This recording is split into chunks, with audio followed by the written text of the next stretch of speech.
Okay. Okay. Recording is on. All right, we'll get started. Hello. For those of you who don't know me, I'm Cheryl Noble. I am the communications and volunteer coordinator for Partnership for Age-Friendly Communities. And thank you for joining us today for our Lunch and Learn, which is going to feature safety in the new year. And my screen won't advance. It did before, so I'm going to stop sharing and I'm going to have to go into my PowerPoint. It advanced before because I tested it.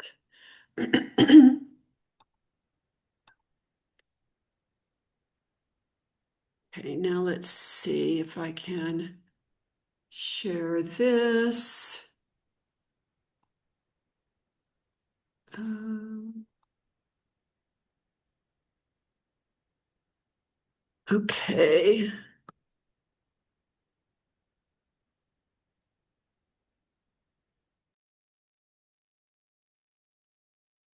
Sorry, just 5 minutes out the gate and we've got technical difficulties already. Okay. We'll do it this way. Can everybody see the screen? Yes? Yeah. Good. Okay. We want to, great. Shout out to the our sponsor, which is the gallery at Fort Collins, that brand new building on the corner of Stanford and Horsetooth. I think they're about ready to open.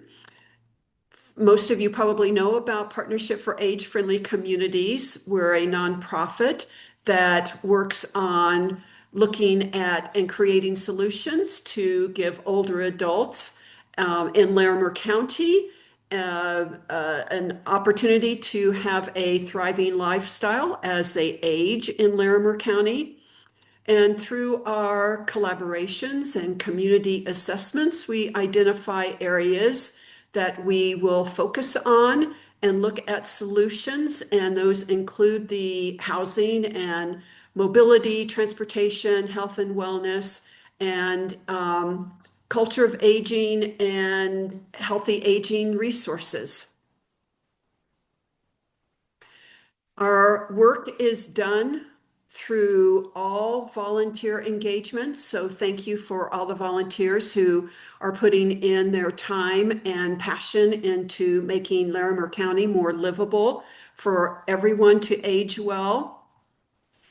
And I just want to mention our upcoming Lunch and Learn on March 5th. So mark your calendars.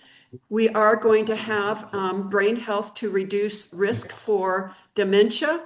It will talk about normal aging versus dementia and the new studies that are coming out and how lifestyle choices can make a difference for your brain. And it will be presented by Angel Hoffman at the Alzheimer's Association. So mark your calendars for March 5th, and you can get the Zoom link by emailing me at info@pafclarimer.org or get your newsletter that will have the link to it. So today we have Job Greenwood, who is the Public Education and Risk Reduction Specialist with Poudre Fire Authority, and he's going to give us some helpful information and tips on how we can live safely in our home and talk about the Knox Box program so that Poudre Fire can access your home if there is an emergency. I think I got that right, Job? Yes, that is correct. Okay. All right. Thank you for having me today. Sure. Okay. Take it away. Okay, I'm also going to try and share my screen.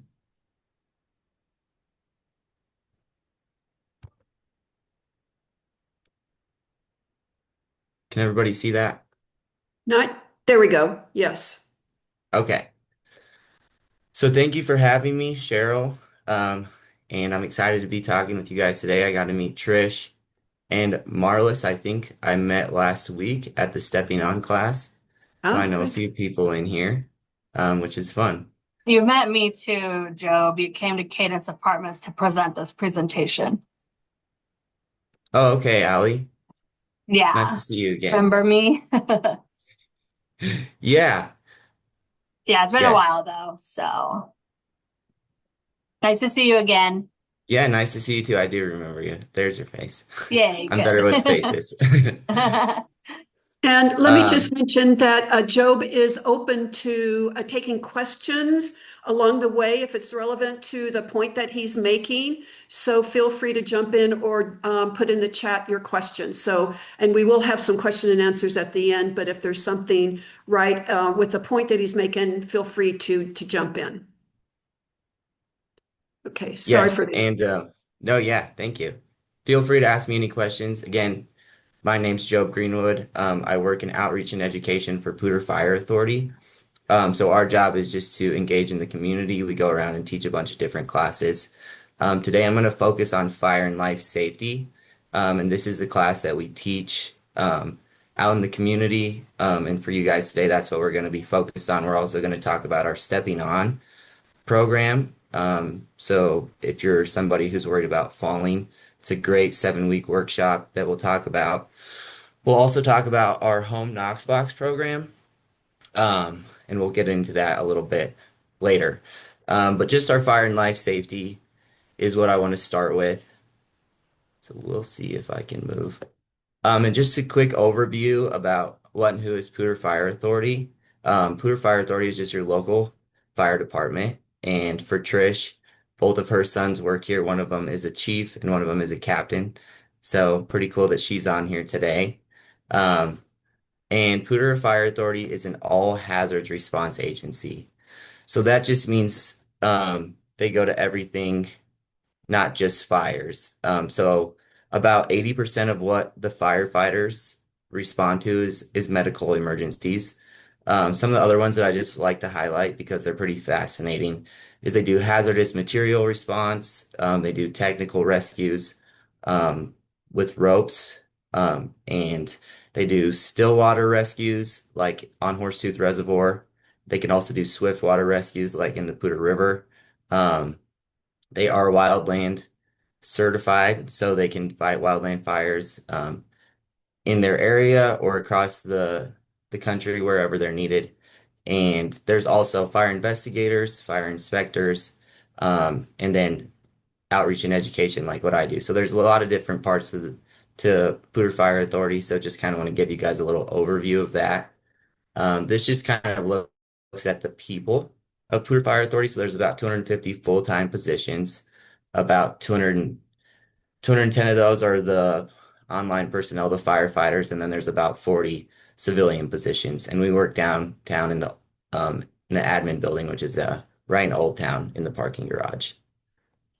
And then lastly, what PFA protects is about $45 billion worth of total property value, and their area covers Fort Collins, all the way to LaPorte and Bellevue, and then also Timnit. They also cover Redstone Canyon, which is back up behind Horsetooth. So they have a big area with a lot of different risks involved. So it's just kind of cool. You can see where all the different fire stations are located on this little map. Hopefully you guys can see that all right. Just kind of fun to learn a little bit more about Poudre Fire Authority since that's where I work. So um, we're going to start by talking about risk reduction and fire safety. So all of these right here, we have cooking, heating, electrical, smoking, candles, and lithium ion batteries.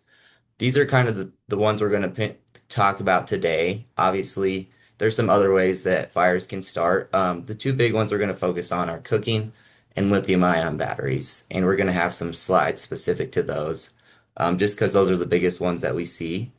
Um, so talking about the other ones real quick, I was talking to Cheryl right before we started. She was saying that we don't have any winter weather.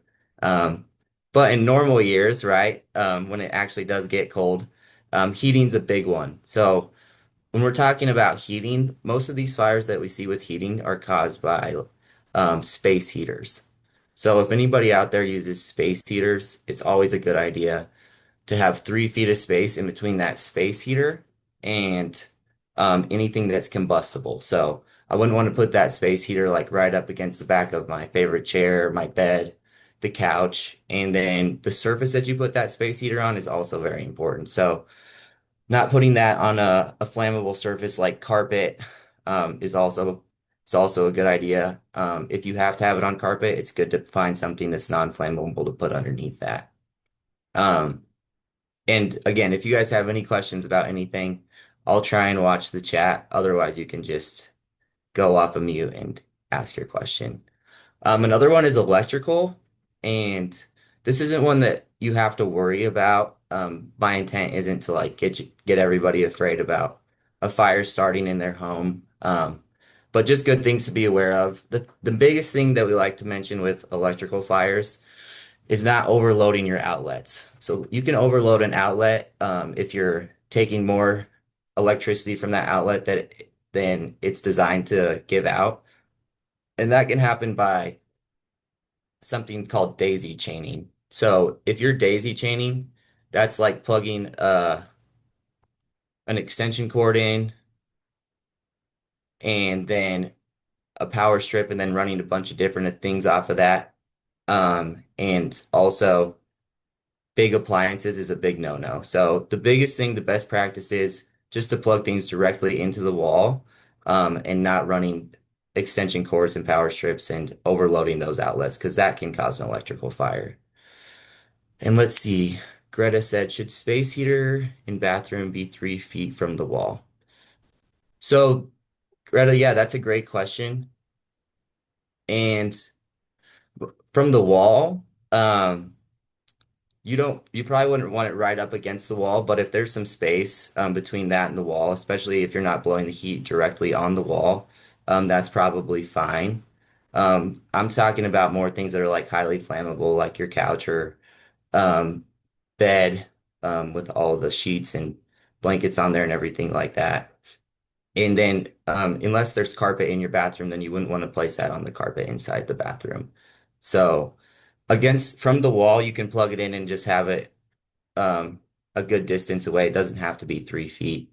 But depending on how tight your bathroom is, you might want to place that strategically so you're not getting that heat directly on your walls.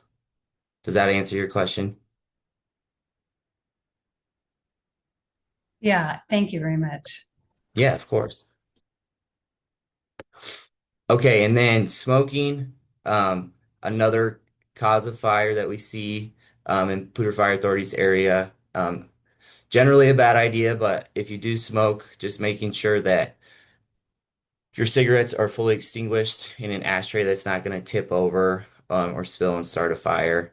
And then no smoking where you're like falling asleep with that cigarette in your hand. And then the last one I'm going to touch on briefly is candles.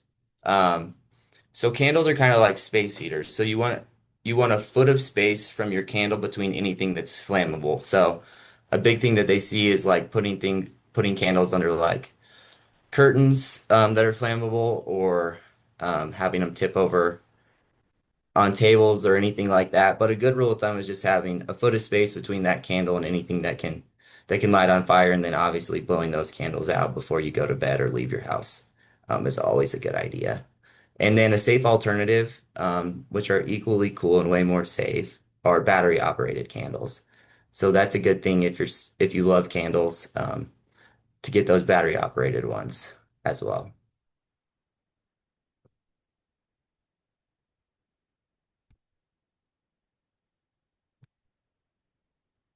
So now we're going to talk about cooking. And the biggest thing with cooking, so cooking makes up about 40% of it's actually about 50% of the home fires within Poudre Fire Authority's area. And nationwide, cooking fires are the leading cause of fires that start home fires. So this is kind of a big one that we like to talk about. And the timing piece that we see most of these fires start is from 11 p.m. to 4 a.m. Can anybody guess why that is?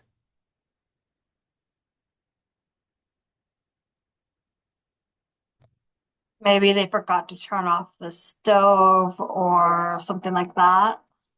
Yeah, yeah, Allie, that's exactly right. So The main reason is because it's just in the middle of the night, right? So a lot of people start cooking, and then fall asleep, forget their cooking, forget their ovens on, forget their burners on. Um, could also be it's late, so they could have drinking too much. They could be under another substance. And this is just kind of a dangerous time to cook. So cooking while you're alert is super important. So trying to avoid that timing of the middle of the night for cooking, is a great idea. And then the age range that we see is under 5 years old and over 55. And those are just the stats that we have. A lot of people don't like when I say 55. I know it's not that old. Um, but those are just the stats that we have. So if you're in that age range, just paying more attention, just like everybody should. But these are just kind of the stats that we kind of look at. So for anybody, I guess the under 5 year old thing is important if you have little kids at home or grandchildren, right? Making sure that they're not playing with the stove or the stove top, making sure they have supervision while they're in the kitchen. And the biggest thing that you can do while you're cooking is what we like to say is just stand by your pan. Okay, so if you're cooking something, you never want to leave that unattended, even if you have to go change a load of laundry or walk into the other room and watch the Broncos game for a second. It's always best just to turn that burner off, and then turn it back on when you come back in the room and you're able to be there while you're cooking. So cooking fires can start very fast and they can get really big really quick. So it's always worth just taking that time to turn it off. And that's for on your stove. If you're cooking something in the oven, the best thing you can do is set timers, right? So everybody probably sets timers on their oven. Another good thing you can do is set it on your cell phone, right? Like if you're like me, my cell phone generally lives in my pocket. So setting one on your cell phone can be a great idea. That way, if you are out and about throughout the house doing other things, you get that reminder on your cell phone where you might not be able to hear it, on your stove if you're outside of the kitchen. Um, and then the environment around your cooking area is also super important. So you're going to want to keep those paper towels, dish towels, anything away from the stovetop or even on your oven, right? So you, it's hard to see everybody, but I know a lot of people just hang like their dish towel over their oven door. That's kind of a common practice, right? Even things like that. Sometimes those things can get hot and catch on fire, and then you're dealing with a whole nother set of problems. So keeping that area cleared off, safe from anything that's flammable, you're just going to lower your risk from starting a fire while you're cooking. My wife and I were just moved into this new house, I think in June, and there was this little hook right next to our oven door, and she really wanted to put the heating pads there, because it was convenient. And I was like, well, I don't know, they might get caught in the oven. And she assured me that they wouldn't.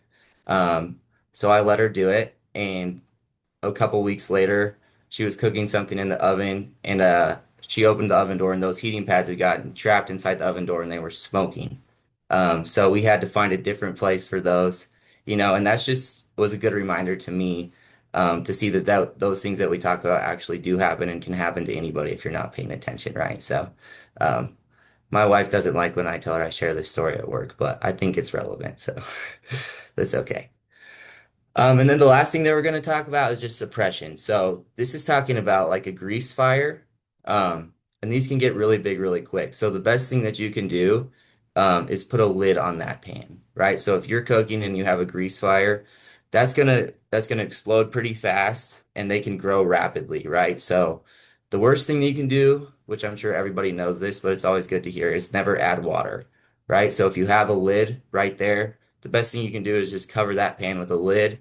If you can't find a lid, a cookie sheet, grabbing a cookie sheet and sliding it over the top is also a good idea. The other thing you can do is add baking soda. A lot of people ask us about flour, and flour is flammable. So you're not going to want to throw a bunch of flour on there because that's not going to put out your fire. That's still going to make it bigger. So those are kind of the main things we want to talk about for cooking. And I'm going to keep moving unless anybody has questions, just for time's sake. But feel free to interrupt me if you have something about cooking. I can always backtrack. Um, Another big one that is kind of new and very, very good to talk about is lithium ion batteries. So, as everybody probably knows, lithium ion batteries are everywhere now, right? If anybody on here is on a laptop, then we're all using a lithium ion battery just to do this Zoom meeting, right? So, and then if anybody is doing this on a cell phone, they're also using a lithium ion battery. They're in phones, they're in laptops, they're in e-bikes, scooters, um, electric car, or yeah, toy cars. Um, they're everywhere, right? So there's hundreds of examples we could give for lithium ion batteries. But the best way to think about a lithium ion battery is a battery that can be recharged. So if I have a device that needs to be plugged into the wall, and if I unplug it, it turns off, then that doesn't have a lithium ion battery in it. But anything that I can unplug and it still works, that has a lithium ion battery in it. So just because they're everywhere today and they can start fires, it's good to talk about. So the first thing we're going to talk about with these is charging. So if you're like me, um, you probably lose your phone charger a couple times a year and you have to get a new one. So the worst thing you can do there is going down to the gas station and replacing your iPhone charger with like the cheap $5 charger, right? That's like pink or blue. They look cool, but they're not tested to the same fire rating as the manufacturer. So if I have an iPhone like this, right, I'm going to want to make sure that I get an Apple charger for this Apple product. If I have a Samsung, I'm going to want to get a Samsung charger because those brands that develop the device also develop chargers that are adequate to charge those without harming the device. Okay. And then you're going to want to charge those on a hard, flat surface that's not flammable. So you're not going to want to sleep um, with your phone charging under your pillow, or you're not going to want to charge your laptop on your couch or your carpet even, right? So charging those on a hard, flat surface and then plugging those devices when they're done.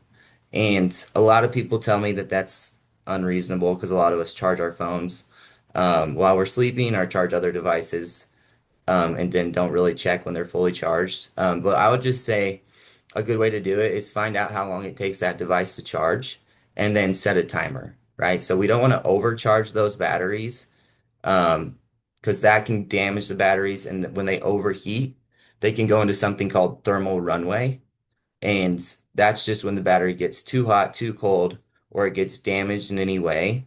Um, there's little tiny cells inside those batteries, and once one cell ignites, it's just a chain reaction to the next to the next. And once that battery's in thermal runaway, it's not going to stop until all of those cells have burned or popped, right? So that's where we get those fires in lithium ion batteries.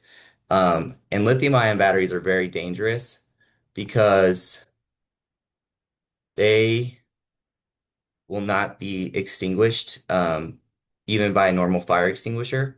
So if there ever is a lithium ion battery in your home or anywhere else that you are, the best thing you can do is call 911 and get out, right? And we're going to talk about fire extinguishers, when to use those and when not to use those.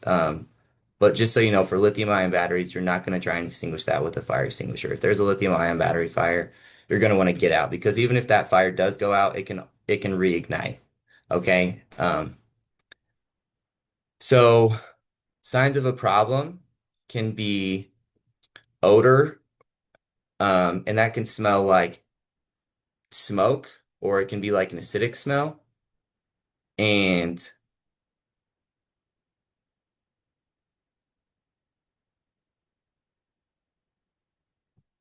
okay, sorry, there's a few questions. Yes, Allie, that would also apply to smartwatches. So there's also lithium ion batteries in there. Okay. And yeah, sounds like it's not ideal to charge your phone overnight next to your bed. Um, if it's on like a nightstand on a hard flat surface, then you can charge your phones there. There's something called like smart charging on your phone where it will charge slower if it knows if you can kind of set and see like maybe it won't charge it up to 100%. So you can kind of go in the settings and play with that on your phone as well. Otherwise, maybe just make sure that it's on a hard, flat surface, not on something flammable. Um, but those are great questions. So thank you guys for asking those. And then, so yeah, that odor that we're looking for, these are just signs of a problem to see if you have a damaged lithium-ion battery. That way you can recognize the signs. And so an odor can smell like smoke, like something's burning, or it can be an acidic smell, can be an odd noise, and that noise will be like a cracking or a popping sound. So if you're ever have a device that's cracking or popping, that device is actually going into thermal runaway. So again, that would be a great time to call 911 and get away from that. If they're extra hot, like if I'm charging a device and I pick it up and it's like too hot to touch, that battery's damaged. They can also leak some fluid. That's a good sign of a problem. And then there can be a shape change. So that would be like a swollen battery. I don't know if anyone's ever seen that, but those batteries can expand, and that also is a good indicator that they're damaged and shouldn't be used anymore. And some of these things are a little bit more prevalent in the charging world that we're talking about, like lithium-ion batteries are also in power tools, or like I said, e-bikes or e-scooters, something that you might just plug in and then forget about for like a week. That's where we see some of those fires happening more, but it's a good practice to do it with any device. And then disposal for lithium-ion batteries, they're not going in your normal trash can. So you can take those to the Larimer County landfill. Um, and this needs to be updated. The Timberline Recycling Center is also taking lithium-ion batteries as well. So those are two places that you can dispose of those lithium-ion batteries. If they're small, you can tape the ends with clear or electrical tape before you do that. Job, a quick Yes. question with regard, you mentioned briefly that the fires related to the batteries cannot be contained or put out. I mean, it's something we can't do. Can you just talk about that a little bit more? Yeah. No, yeah, for sure. So this would be if there's a lithium-ion battery fire, again, they're just really hard to put out because when they're in thermal runway, all of those little battery cells just keep igniting in that chain reaction, and I don't know exactly how many little tiny battery cells are in there, but there's a lot. So even if the fire does get extinguished, if it's still in thermal runway and then the next cell ignites, they can reignite that fire. So when the fire department's called, they'll put a lot of water on it. But the main thing that they're going to do is they're going to get that battery and they're going to put it in like um, a bucket that's filled with sand, more or less, right? So once they extinguish that thing safely enough to grab it, they're going to put it in that bucket of sand so it can't be dangerous anymore. And then they're actually going to seal that up and they ship that off somewhere to a recycling center where I don't know exactly what happens after that. But the thing that you guys should know is that they are dangerous, they can reignite, and they're just hard to extinguish, right? And even if you do get them extinguished, there's always a chance that they can reignite. So the focus there is just if there's a lithium-ion battery fire, to call 911. And another thing with that, Cheryl, is recognizing those signs of a problem can be super helpful because then you can get that battery to the Larimer County landfill or the Timberline Recycling Center before there's a problem, before there's a fire or an explosion. And again, I'm not trying to, my goal isn't to scare anybody, right? Like I carry my phone around in my pocket all day, right? So I'm not afraid of my phone. These are just good tips to keep those devices safe. Thank Does that you. kind of answer your question? It does. It's not the answer I was looking for, which was hoping something to kind of minimize until the fire department came or Yeah, suppress and to kind of reduce it so you're just not walking away from flames that are going in the house, that there is some way to minimize from it escalating to, a full on thing and just walking away from it. So yeah, something to kind of tamper it a little bit to keep it from while we're waiting for the help. right. No, that's a good point. And as we get further down in just a few slides, we're going to talk about a fire extinguisher. Okay. But the same thing kind of applies there, right? Like we don't want to teach people to fight fires.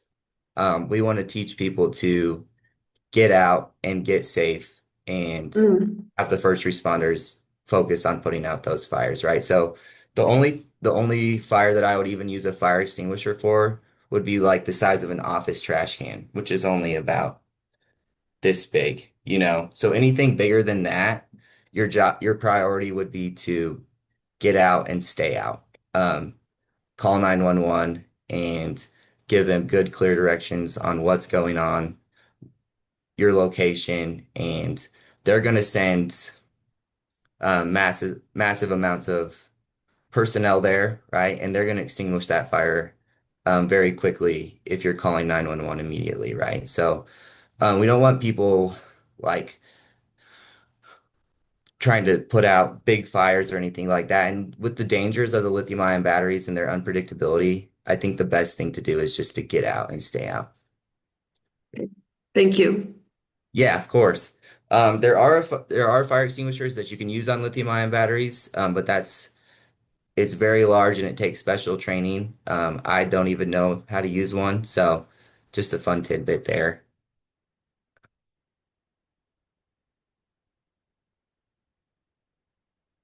We'll see if I can go on to the next slide.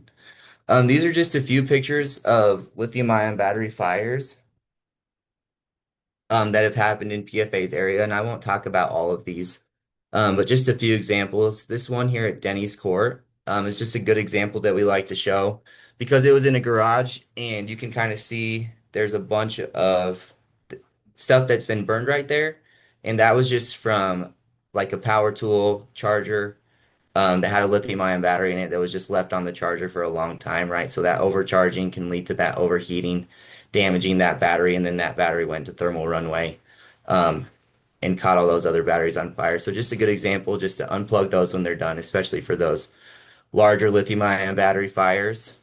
Um, and then the one that's labeled Timberline Recycling Center, is just a good, um, we like to show this one because somebody did the right thing and they took all their batteries to the Timberline Recycling Center. But that picture is just a picture of a bucket full of batteries, right? So that's just a lot of batteries piled on top of each other. And that actually started a fire at the Timberline Recycling Center. So when you do go to dispose of your batteries, if you can tape the ends and then not just consolidate them so much, that's just a good tip.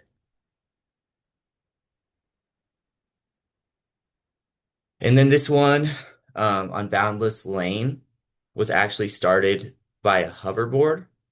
Um, a cool thing about this is that there, one of the children in the home actually woke up from the smoke alarms and was able to get the family out, so no one was injured. So that was great. But this was like a multi-million-dollar home that had a lot of fire damage.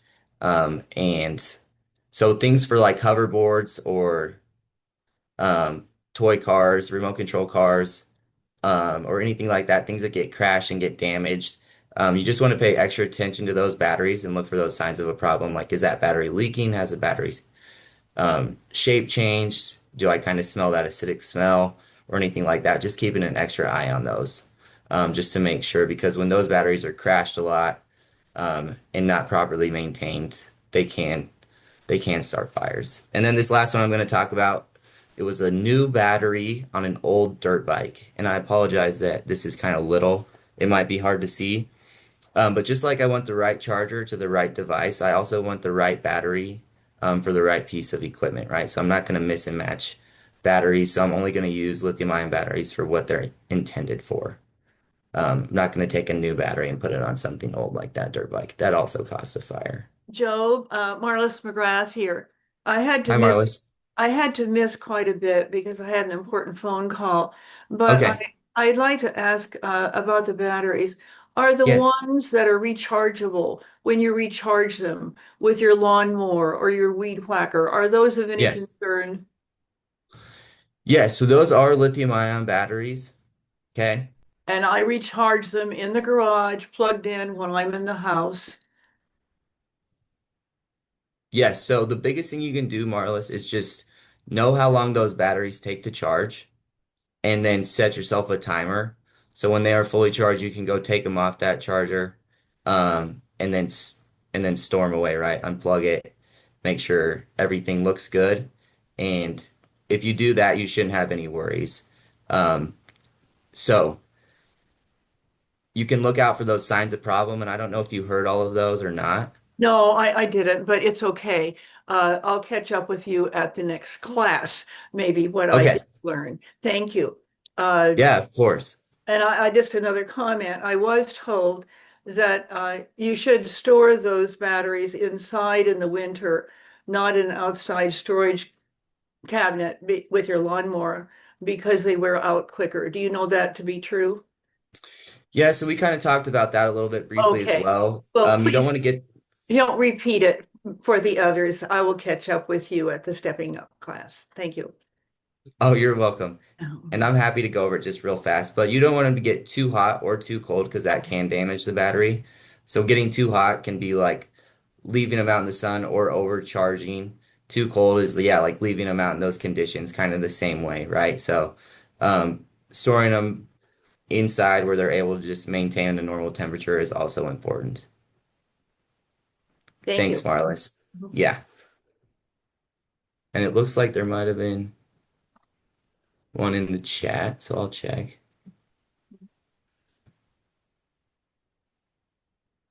Oh yeah, Ali, you can go ahead.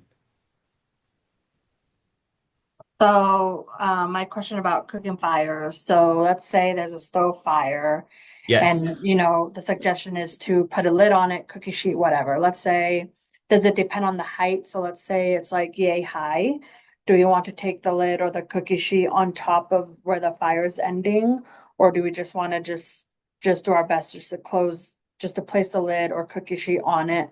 Or do we need to like, put on the surface from the top of the fire? Oh yeah, that's a great question. So I'm not going to need to go at the very top, right? Because sometimes those fires can be pretty big. Um, and if you have a lid, right, making sure that you're not putting yourself in danger of getting burned, but just sliding it on top, right? And sometimes, if you have the lid out and it covers it, you can just slide it on top and make sure that, you know, you might like grab like a hot pad or cover your hand in your shirt. That way you're not going to get burned and slide that lid over the top. Um, but yeah, you don't need to go from the top down. So the thing that I'm trying to do is just suppress that fire and take the oxygen away. So I'm not going to just take those flames down with me, right? Right. But if I suppress that fire and take the oxygen away, then I'll be doing the job of putting that fire out. So sliding the cookie sheet right over the top of the lid or sliding the lid right over the top of the pan will probably be your best bet. So great. So then with the fire, so basically sliding it on is going to gather that. Yep. So as soon as I take Okay. that oxygen away from that fire that's coming from the pan, that fire up top, unless it's ignited something above your stovetop, then it won't have anything left to burn. Okay, wonderful. Thank you. Yeah, you bet. Job, this is Greta again. I just had a quick question about the batteries changing shape. So Yes. if I'm charging my bike battery and I don't smell anything weird, but it looks kind of misshapen, I should just call 911 and get out. So if you're notice those signs of a problem, but your battery isn't in thermal runway, like it's not um actively on fire, but you do notice that there's like a shape change or it smells. Okay, so this is kind of, I'm gonna answer it a little different for a few different scenarios, I would say. So if it's smoking, right, smells like it's smoking, then I would say definitely call 911. If you Mhm. notice that your battery's swollen, it's changed shape, then I would say you should take it immediately and to the Timberline Recycling Center or to the Larimer County landfill, and they will take that battery for you. But if there's any concern that it's like smelling like it's smoking, then I would definitely call 911 right away. So the distorted shape wouldn't mean imminent fire, but I should do something right away. Yeah, that can just mean that the battery's been damaged, right? So Okay. if I'm dealing with a damaged battery, then I don't want to use it. So that would also be a good thing. Mhm. If it has swollen, I don't want to charge it. I don't want to try and use it for anything. I would just say go ahead and take that battery to the recycling center. Mhm. Okay, thank you. But yeah, if you're worried that it's gonna ignite, um, then yeah, always feel free to call 911 in that situation. Okay, or just take it to my local fire station. So that's also a good that's so the hazmat station, so there's different stations that have different specialties. Mm, So station 10 is the hazmat station. So if there's a lithium ion battery fire, they'll always respond because they have that gear to safely take that battery and store it once it's extinguished. Um, and I don't know what the policy is of bringing batteries to the fire station, but I mm. can check on that for you. Okay, thank you. This is really helpful. Okay, that's good. Yeah, hopefully I'm answering all your questions. Yeah, the whole thing is very helpful. Good. Okay, we're gonna keep cruising here. Thank you guys for all the questions. Talking about home safety, just really quick. Smoke alarms. Everybody knows about smoke alarms. They are great, definitely needed. You should have one in every bedroom, um, and outside every sleeping area, depending on what that looks like for your home. And carbon monoxide alarms, there should be one on each level of the home. And yep, so the smoke alarms, oops, sorry. You should always check those batteries every 6 months to make sure they're good. Um, if they're the if they're the 7 to 10 year ones, then you don't have to change those batteries. So just know what kind of smoke alarms you've had and make sure you have those in the right locations. If anybody is in need of smoke alarms, they can reach out. I have my information on the last slide, and the American Red Cross is actually doing a great job right now, and they'll come and install them for free. Um, I think they do up to 4 smoke alarms for a home. So if anybody is in need of those, that's a great resource. They're just out hustling doing that. We also do that. We're just a little short-staffed right now, for doing that. So I can get you the contact for the American Red Cross. And then having a home escape plan with a meeting place, is super important. Knowing where you're going to get out of your home and having 2 ways out of every room if possible. And this is again for a fire. So if I have my bedroom door, I also want to make sure maybe I can get out my window. Um, and just having those 2 ways out is super helpful. And then having a meeting place, depending on how many people live on the home, making sure that they know where to go and meet. Because the first thing the firefighters are going to do when they get there is they're going to say, okay, is everybody out of the house? And if everybody is out of the house and accounted for, then they're immediately going to start on extinguishing the fire. If everybody's not out of the house, they're going to go in and do search and rescue before they even start putting the fire out. So that just helps them. And obviously, you guys want to get out and know where everybody is. So having a meeting place that you know about and having those 2 ways out of every room. And let's see, there's a question.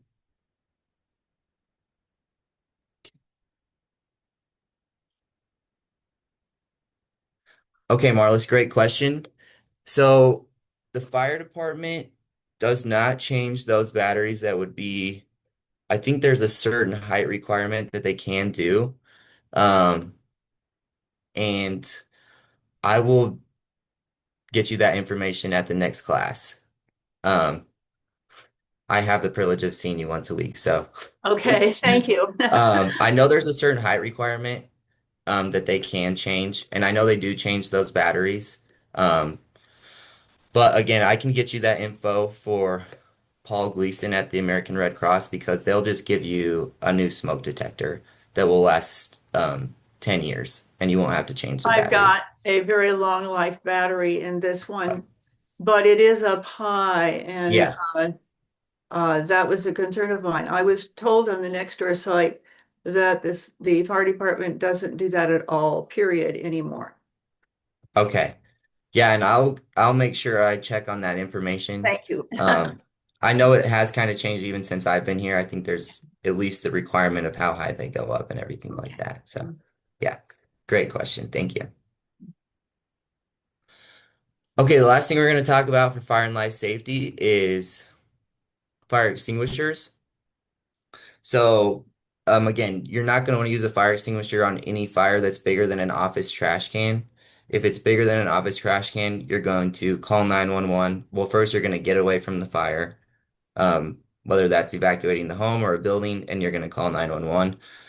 If there is a small fire that you can extinguish with a fire extinguisher, what you're going to do is pull the pin there, then you're going to aim, you're going to squeeze at the top and sweep side to side at that fire to extinguish it.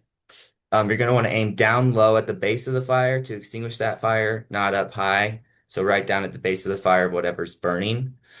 Some good things to note, like the bigger fire extinguishers that you see in like buildings, they're probably about this big, maybe a foot and a half. Those only have about 30 seconds of spray in there. And the smaller ones that most people like buy from like Home Depot or Walmart, that are small that fit under your kitchen sink, those ones only have about 15 to 20 seconds of spray. So it's good to know. That's why you don't want to use these on big fires, right? And fire can grow rapidly. Fire can double in size about every 15 seconds, depending on what's burning. So just knowing when to use those is probably the most important thing. And if anybody wants to request this class to their business, or somewhere else, we actually have a fire extinguisher that you can practice with just to get the technique down. Today, sadly, we're just going to talk about it. But I would say the biggest thing is just knowing when to use one and when not to use one. And then I'm going to go pretty quick through these ones, um, because just for time to save some time at the end for questions. A class that we run every year, in conjunction with UC Health is called our fall prevention and stepping on course. And I'm just going to give you guys some information about this and kind of highlight this class. And then we're going to talk about the Knox boxes as well. So stepping on is designed for anyone who is 60 years or older, has had a fall in the past year, or is fearful of falling. They live at home or in an independent living facility and does not have dementia. So those are kind of the criteria for being eligible for the class.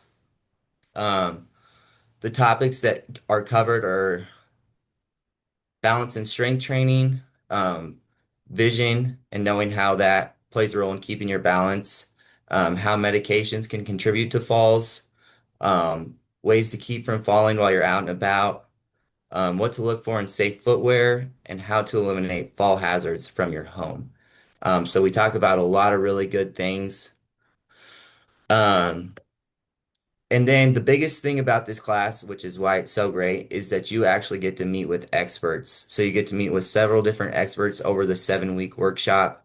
Um, and then guest experts provide information on exercise, vision, safety, and medications. So a physical therapist comes to 2 or 3 sessions and they go over all the balance training, all the strength training, and you actually get a workbook where you can see those exercises and fill out a sheet as to how many times you're doing those. A vision expert comes and talks about how vision can impact falls and what to look for there. They can even talk to your um, eye doctor and things like that and work with them. The firefighters will come, and I know this is a small picture, but this is a picture from one of our last classes that we did previously or in 2025. And the fire department comes and kind of talks about their process, of when people fall and how to just eliminate some of those fall hazards in the home. And then a pharmacist also comes in and talks about medications and how that can contribute to falling. So Marlis is actually in the class right now. Um, Anything you want to say about that, Marlis? Well, so far I really give it a thumbs up. I think Okay, everyone good. should take it. Yeah, if you're in that age range and looking for something, it's a great class. We have a lot of fun. You get to meet great people like Marlis there. So I would say come and join it if you're interested. Oh, there's a question. Actually, that's where it is now. It's held at a senior living community. Yeah, so um those rotate around. So right now, we're doing it. Oh, I'm blanking on the name. Parkwood Estates is where this class is being held, and it'll be there for the next 7 weeks. And then the next one, I don't think we've decided on a place yet, but yeah, an independent senior living facility is generally where we like to do those, just so people who live there can have easy access, and then other people, if they want to come from outside that facility, can come as well. So, um, yeah, Allie, if you have more questions about that, feel free to shoot me an email. The last thing that I want to mention to you guys today is our Knox Homebox program. Sorry, I'm going to check the chat one more time. Oh, yeah, you bet. So a Knox box is something that you will take, and there's a picture of it there. Hopefully everyone can see it all right. It's just a lock box, just like any lock box. This one's just a little different because only the fire department will have access to that box. Um, So you can use that. You can buy that Knox box there, and then you can call us and we'll come and lock your keys up in it. And so this is just a good idea for older adults or those with ongoing condition who have previously needed help from emergency responders, right? So somebody who might think the fire department will need to respond to their house. It's just good to have a Knox box, and this just prevents it allows them access to your home. That way, if you do need their help, and you're in a situation where you can't respond to the door, they'll open your door with your own keys instead of breaking down your door because they will do that. And not that that's a bad thing because they're going to get in and deliver the care that you need. But if you would like a Knox box, so they don't have to break down your door and you think that you might need the fire department at your house, for any reason, um, then you can buy one of these Knox boxes and then we'll come lock your keys up in there. Again, these are super safe. They're the keys are only on the fire engines, and they have to be placed back in on the fire engines at a certain time. Otherwise, they'll have an alarm that's going off. Cheryl, yeah, that's a great question. I did copy the link down here on the next slide. Um, and that is this link right here. And I know sometimes the prices vary, but if anyone is interested in that, they I can did, click on that I, link down there. I brought something up to Job at the class because another firefighter, a woman that's my snow buddy, uh, really didn't recommend this because she said only the fire department could get in. She suggested one of those realtor's lock boxes that holds a key, and then you can give the code to maybe your kids or relative, the fire department, the police department, because the police might need to come without fire and they wouldn't have to break down your front door. So I'm still deciding on that, but that's another possibility. It's too bad police, fire, and Poudre Valley Hospital emergency ambulance don't get on the same planet with this, okay? My comment for what it's worth. Yeah, thanks, Marlis. And yeah, that's an option. We have a program called Community Connect, where you can find that information. And I did link our website in there. That's the Poudre Fire Authority right there, right beneath my contact information. So if you have information like that, like you have a realtor's box and you have keys in there, you can go put that information in Community Connect. That doesn't get shared with the public. Obviously, that just is a way that that information can get shared to the online crews, the firefighters. That way, they have that information if they go to your house. But the Knox boxes is a great thing because they are able to access your keys, and if you think you might need it, I recommend it. The leaks aren't clickable. Okay. I think they are on my end. Oops. Right. Yeah. On the screen, we're not able to click them. Okay.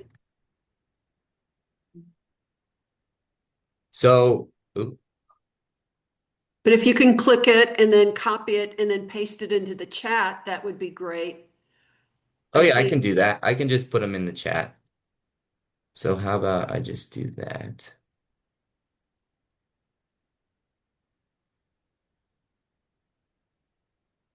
that would be helpful. But at least having the Knox box, whatever you have, whether it's a realtor or Knox box, just having one of the services having access is better than, nothing, to cover your basis as much as possible. Yes. But the And hopefully, installation then, you're saying while we would pay for the knockbox, the installation of it would be done by the fire department. yeah, and you can install it. And I'm gonna go back up to this picture right here. Usually they just can hang on like a door, like an outside door, like if you have a screen door or something like that. There has like a hanging option right there. You can also install them like up against your house somewhere close to the door. We would just go out and check. That way we know exactly where that Knox box is installed. That way we can put our information in our system. That way when the firefighters go, they know where the Knox box is. Okay. So yes. And if there was a situation where somebody wanted help installing that, then my team would go out and could also help with that as well. And we would go out either way just to lock the keys up too. Because you Okay. can't even lock the keys up without our key. So Ah, okay. yeah. Yep. Okay. So something that's good to know about the Knox box is you can't access the key that's in there personally. Again, it's only for the firefighters to access. So you don't have to be worried about somebody stealing the key, but you wouldn't be able to access that key personally. It would only be for the firefighters because they have the only key that can get in there. And this is like the residential program. If you guys walk around town or any other business, you'll see something similar to this.